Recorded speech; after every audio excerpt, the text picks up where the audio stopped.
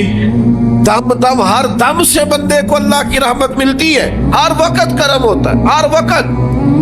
اس کے لیے تو نہ کسی جگہ کی پابندی ہے، نہ وقت کی پابندی ہے، نہ یہ ہے کہ وہ اس وقت میسر ہے اور معاذ اللہ اس وقت میسر نہیں، نہ اسے اونگ آتی ہے نہ نیند آتی ہے۔ صبح بھی کرم، شام بھی کرم، وہ ہر وقت رحم ہی رحم فرماتا ہے۔ اور حضور فرماتے ہیں جب اس نے مخلوق بنائی تھی نا، اسی وقت اس نے اپنے عرش پہ لکھ دیا تھا، لوگوں میرا غضب زیادہ نہیں، میری رحمت ہی زیادہ ہے۔ جس نے بنانے سے پہلے کہا تھا، بنانے سے کروں شکر کتنا اور فخر کتنا کروں، تیرے کرم نے مجھے فائز المرام کیا اور بنا کے سید عالم کا امتی مجھ کو گناہ سے پہلے ہی بخشش کا انتظام کیا۔ جب حضور کا امتی بنایا تھا نا تو گناہ تو بعد میں کرنے تھے نا، امتی بنا کے بخشش کا بندوبست پہلے کر دیا ہے۔ بخشش کا بندوبست میں زیادہ نہیں کھول سکتا اس بات کو، غلطی بعد میں ہونی ہے، بخشش کا بندوبست پہلے۔ اور حضور فرماتے رب نے مخلوق بنائی تو یہ لکھ دیا کہ لوگوں یاد رکھنا غضب زیادہ نہیں ہے، رحمت ہی تمہیں کرم ہی زیادہ ملے گا۔ اچھا حضور نا کئی طریقوں سے اس رحمت کو بیان کرتے ہیں، کئی زاویوں سے، کئی مختلف انداز سے اللہ کے کرم کو لوگوں کے سامنے اجاگر کرتے ہیں۔ حضور علیہ الصلوۃ والسلام کے سامنے نا ایک جنگ کا موقع تھا تو ایک عورت کا بچہ گم ہو گیا۔ یہ نا ساری گھنٹیاں بچ جاتی ہیں اگر کوئی بچہ گم ہو جائے، جتنی گھنٹیاں ہوتی ہیں نا، دل کی بھی، روح کی بھی، کانوں کی بھی، ساری گھنٹیاں ہی، مطلب آپ فوری طور پر جو لٹک جاتے ہیں نا زمین آسمان کے بیچ کے، بچہ بڑی دیر سے مل ہی نہیں رہا، وہ جو ایک وقت ہوتا ہے نا وہ پل صراط پہ گزرتا ہے، یہ آسان ڈاکٹر کہہ دینا رپورٹ کرا لو مجھے فلانے سخت موذی مرض کا ڈر ہے، تو وہ رپورٹ کرانے کے بعد جو اس کے نتیجے کا انتظار ہوتا ہے نا، وہ جو کرب ہوتا ہے وہ خطرناک ہوتا ہے۔ آپ بات کو سمجھیں، انسان کو محسوس ہو کہ میرے جگر کا پارا، میرا ٹکڑا، میرا بیٹا مل نہیں رہا، تو کیفیات کا رنگ اور ہو جاتا ہے۔ یہ ایک وارفتگی ہے نا، بچے کے ساتھ پیار ہے۔ ایک جنگ کا موقع تھا، نبی کریم صلی اللہ تعالی علیہ وسلم تشریف فرما ہے، ایک عورت کا بچہ گم ہو گیا، وہ بڑی بے چین ہے، بڑی نڈھال ہے، بڑے کرب میں ہے، تڑپتی ہے، کبھی ادھر بھاگتی کبھی ادھر بھاگتی، کبھی اس سے پوچھتی کبھی اس سے سوال کرتی، تلاش رہی ہے اپنے بچے کو۔ تو یہ سارا منظر، یہ ساری تصویر لوگوں کی آنکھوں کے سامنے، تو اس کرب کو ہر شخص محسوس کر رہا تھا، اس کی کیفیت کو ہر آدمی اپنی آنکھوں سے دیکھ رہا تھا۔